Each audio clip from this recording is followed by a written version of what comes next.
વિરોધ આજે અમે કરીએ છીએ અને આજે રસ્તો અમે બંધ કરી દીધો છે અને પૂરો ચક્કા જામ કરી નાખ્યો છે. આ પાણીના નિકાલ નહીં થાય એના કારણે અમે આજે ફૂલ વિરોધમાં છીએ. અમે જ્યાં સુધી ધારાસભ્ય અહીંયા હાજર નહીં થાય ત્યાં સુધી રસ્તો ખોલવામાં નહીં આવે. તમે શું કહેશો? તમે માસ્ક પહેર્યું છે, આના કારણે કે કોઈ બીમારી છે કે કોઈ એવું છે? આ તો સાહેબ કેવું છે કે આપણે પરફ્યુમની જે સ્મેલ રહી ને એ આપણને પણ એમ થાય કે અમુક વાર કે નથી ગમતી એમ. આ તો ગટરની સ્મેલ આ રોજ લઈએ છીએ અમે. કેટલા દિવસથી અમે આ કોર્પોરેટરને કમ્પ્લેન કરી છે કે તમે આવો. કોર્પોરેટર એકે વાર આવ્યા નથી અહીંયા, કોઈ જોવા પણ આવતું નથી. મ્યુનિસિપાલિટી વાળા વાંધો છે કા 18 વર્ષનો ટેક્સ પાછો લાવે નકર જીસીબી મૂકી અને રોડ તોડ નાખીને વેરો તોડ નાખી છે. તો અત્યારે મારે બધી વસ્તુઓ અત્યારે ઉનાળાની ભરવાની હોય તો કેવી રીતની ભરવી? સવારમાં 9 વાગ્યામાં પાણી નીકળી જાય ત્યારે રાતના 6 વાગ્યા સુધી હોય. 6 વાગ્યામાં મારે કેમ જવું?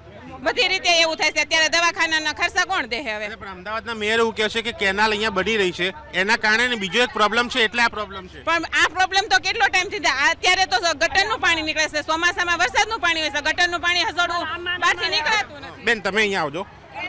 તમે શું કહેવા માંગો છો? કેનાલનો કાંઈ પ્રોબ્લેમ નથી.